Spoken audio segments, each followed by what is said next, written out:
Ya, kalau yang ini yang minggu lalu, penentuan metode pengendalian hama untuk agribisnis tanaman pangan. Macam-macam pengendalian hama, ada kultur teknis, fisik dan mekanis, kemudian biologi dan kimiawi. Kalau yang sudah kita praktekkan kemarin, yang penanaman refugia itu termasuk pengendalian hama secara apa? Coba Ibu cek dulu. Oke, fisik dan mekanis. Termasuk dalam tugas itu juga ada gropiokan, yaitu secara bergotong royong menangkap tikus sebagai pengganggu pada tanaman padi. Ya, oke. Ada pengendalian hama secara kultur teknis, fisik dan mekanis, kemudian biologi, kimiawi. Nah, ini contohnya bercocok tanam. Ada sanitasi. Kemudian ada pengolahan tanah. Kemudian ada pengelolaan air. Rotasi tanaman. Rotasi tanaman itu pergiliran tanaman. Misalnya musim tanam hari ini kita tanam padi, musim tanam berikut jagung, kemudian musim tanam berikut kita tanam kacang tanah, seperti itu. Itu artinya rotasi tanaman. Kemudian pemberaan lahan, apa itu? Atau berok, biasa kamu dengar.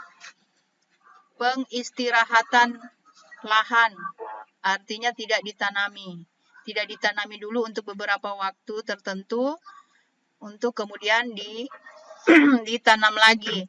Artinya begini, misalnya itu hama sudah terbiasa dengan tanaman jagung, kemudian untuk 1 bulan kita adakan pemberaan lahan atau istirahatkan dulu, kita belum menanam. Jadi hama yang biasa datang ke tanaman jagung itu langsung berhenti, atau karena tidak ada lagi sumber makanannya, makanya dia sudah tidak lagi datang ke lahan jagung tersebut. Itu tujuannya pemberaan lahan.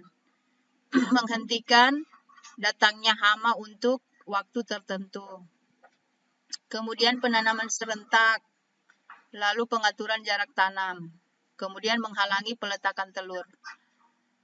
Nah, kemudian pengendalian secara fisik dan mekanik, ada pemanasan dengan suhu tinggi. Kalau yang sudah catat ini mungkin sudah baca-baca. Kemudian pembakaran, pendinginan, pengeringan, penggunaan lampu perangkap, penggunaan gelombang suara, kemudian menghalangi atau membatasi pergerakan serangga atau mencegah serangga mendekati tanaman. Seperti penggunaan refugia ini. Oke, ini lampu perangkap, kemudian tanaman refugia.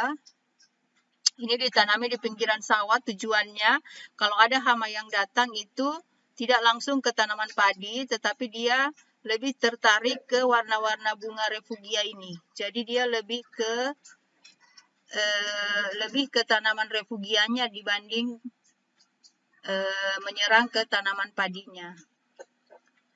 Kemudian ada pengendalian secara mekanik, pengusiran, pengambilan dengan tangan, kemudian memasang perangkap, kemudian memasang pagar elektrik. Tetapi ini yang pagar elektrik sudah jarang digunakan karena bisa-bisa membahayakan jiwa si petani. Biasanya mereka malah kesetrum kalau menggunakan yang pagar elektrik ini. Jadi sudah jarang digunakan. Kemudian gropiokan pada hama tikus sawah. Ya, ini. Ya. Kalau yang biasa kita lihat, perangkap serangga menggunakan atraktan, lalu pernah Ibu buat sama anak kelas 3 yang angkatannya cagar ini, pernah kita buat menggunakan metil eugenol. Bisa lihat di sini gambarnya, yang aqua. Nah, ini aqua dipotong 3/4 di atasnya, kemudian dibuat terbalik, kemudian kapas digantung di bagian dalam, menggunakan zat atraktan, istilahnya penarik, menggunakan zat kimia namanya metil eugenol. Itu mungkin bagi serangga ini mengeluarkan bau yang sangat tajam, sehingga serangga tersebut tertarik. Akhirnya pas masuk botol aqua ini mereka menjadi terperangkap, tidak bisa keluar lagi. Karena sudah mencium bau atraktan tadi, mereka pingsan, jatuhlah di minyak kelapa ini. Ini ada minyak kelapa di bawahnya. Jadi mereka tidak bisa terbang lagi. Ini adalah salah satu contoh perangkap serangga yang menggunakan atraktan. Kemudian ini yang samping kanan ini ada yang menggunakan lampu. Sama dia perangkap serangga juga. Kemudian pengusir hama ini orang-orangan sawah. Lalu yang ini menggunakan lem. Ini kamu tahu ini greenhouse di mana? Ya, ini pernah kita buat sama anak kelas 2 sebelum kamu dulu, waktu mereka kelas 2, berarti angkatannya Rehan, Iqbal. Ini mereka buat, ini cukup dicat warna kuning, kemudian ibu beri lem tikus. Ya, lem tikus juga ini mereka untuk menarik serangga. Serangga kan seperti tadi yang bunga refugia ini, mereka lebih tertarik pada warna-warna yang menyolok. Tanaman refugia ini kan warnanya menyolok. Jadi sehingga pada saat kita membuat juga perangkap serangga ini, kita gunakan warna yang menyolok, terutama warna kuning. Kemudian kita beri lem, sehingga kalau serangga terbang lebih tertarik ke sini dibandingkan ke sayurannya kita. Ini kan yang di hidroponik ini, ibu pasang ini, sehingga tanaman hama lebih cenderung tertarik ke warna yang kuning. Pas mereka melengket di sini, sudah tidak bisa terbang lagi kan? Itu tujuannya. Oke, ini adalah teknik pengendalian secara fisik ya. Oh iya ini. Ini dengan cara digantung, kalau yang ini dipasang pada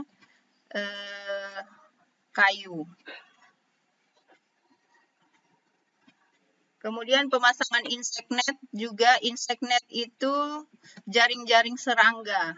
Kemudian ini gropiokan, kemudian ini pagar elektrik. Tetapi pagar elektrik untuk saat ini sudah tidak terlalu dianjurkan.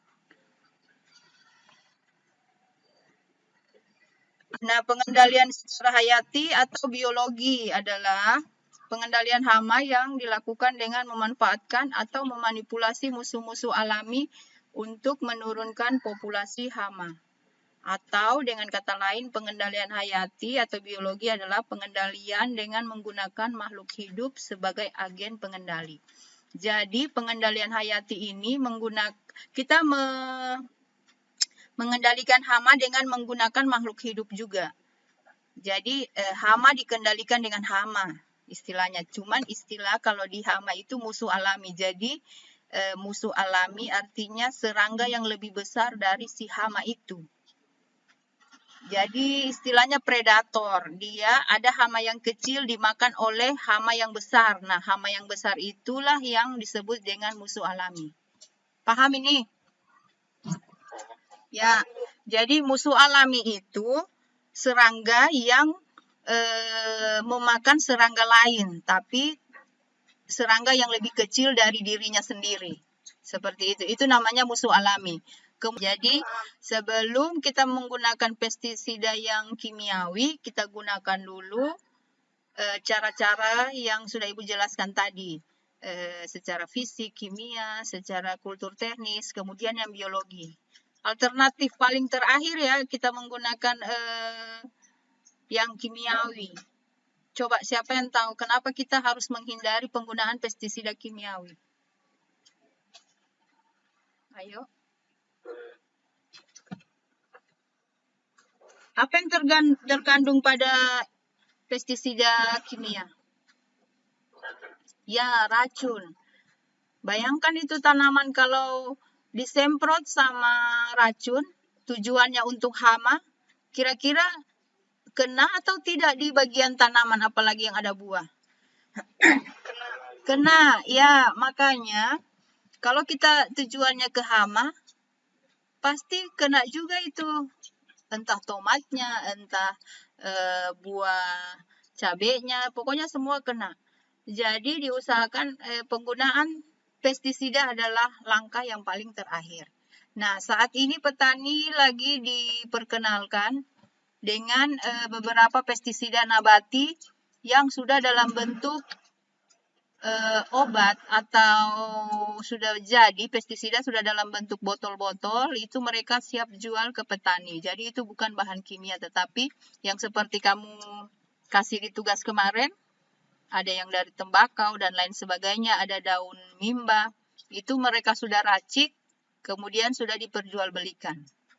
Ada ya, misalnya kalau dapat merek NASA, itu adalah salah satu racun atau pestisida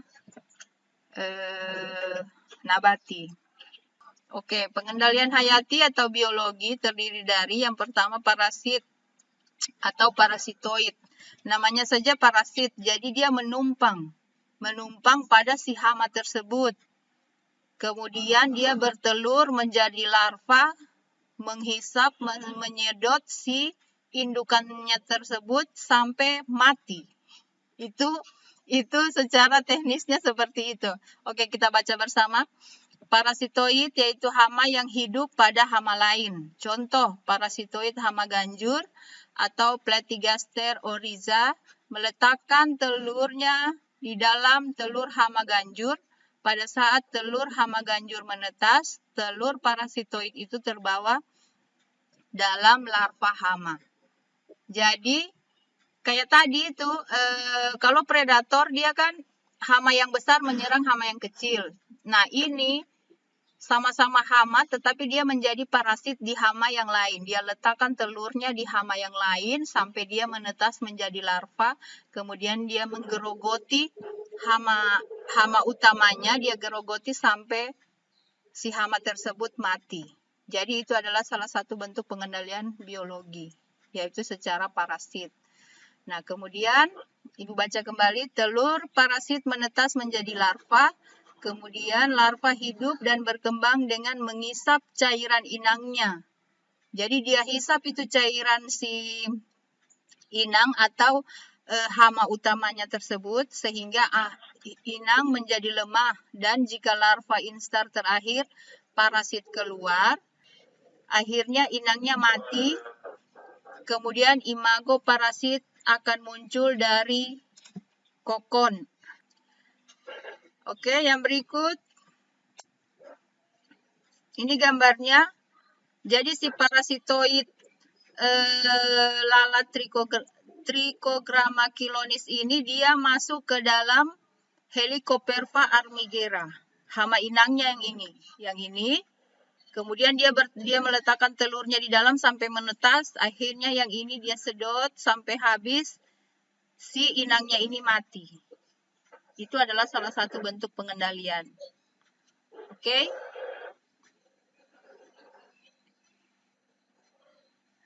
Nah, ini predator yang tadi. Predator bisa dalam bentuk hama tikus, ular sawah, burung hantu, kucing, elang, anjing termasuk. Atau burung juga. Predator hama ulat, burung pemakan ulat, diantaranya burung poksa, burung murai, dan lain-lain. Mana burungnya? Nah, ini burungnya. Burung poksa dan burung murai. Ini modelnya. Masih kelihatan di situ? Besar gambarnya? Kelihatan? Di landscape dia bagus. Nah, ini predator seperti yang Ibu jelaskan tadi biasa disebut dengan musuh alami. Nah, pada umumnya predator dijumpai dalam bentuk serangga dewasa. Jadi karena dia dewasa, dia memangsa serangga-serangga yang kecil. Serangga dewasa predator ini kadang-kadang mempunyai bentuk yang berbeda dengan larva dan serangga mudanya. Nah, ini contoh predator kumbang kubah.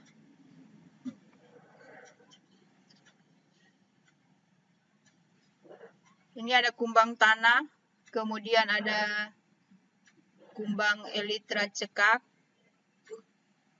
Larva dan kumbang dewasanya memakan telur, serangga bertubuh lunak. Kumbang dewasa sering menjatuhkan diri dari tanaman bila terusik. Nah, yang ketiga patogen.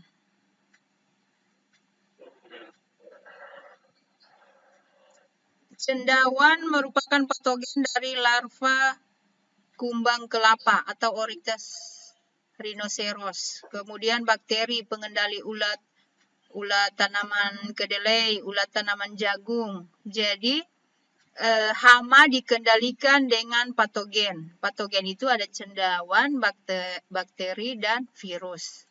Kalau yang tadi kan ada predator, kemudian ada parasitoid.